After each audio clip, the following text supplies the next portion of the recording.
Sot ka ardhur një reagim i fortë nga Halil Geci, i cili ka kritikuar ashpër deklaratat e vëllait të tij Fadil Geci, lidhur me etiketimin e qytetarëve shqiptar si pro-rus dhe lidhjen e kryeministrit Albin Kurti me këtë kategori. Në një status të gjatë, Halil Geci ka bërë një krahasim historik mes Asam Prishtinës dhe Kurtit, duke theksuar se akuzat e tilla janë të padrejta dhe denigruese.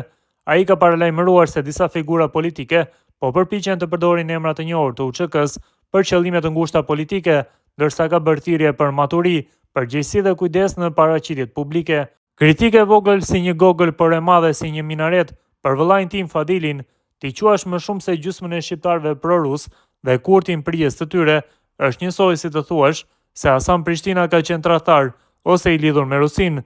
Cili është dallimi mes këtyre dy figurave, Asam Prishtinës dhe Albin Kurtit?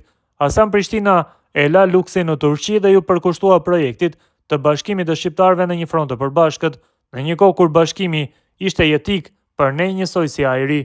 Kurti ndonse nuk e ka pasur luksin e Asam Prishtinës, ka bartur mbi supe dhunën fizike dhe gjithë presionin e Serbisë, ndërsa disa shqiptarë akuzojnë pse nuk është vrarë ai nga Serbia.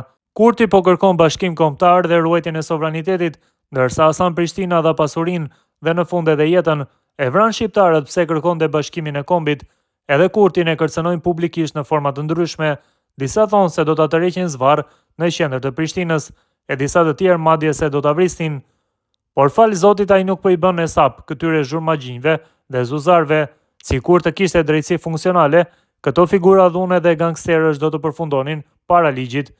Ju them si vëlla, keni kujdes se si silleni para publikut, po tregojeni tepër të vegjël para mediave, saqë unë personalisht po ndihem shumë keq.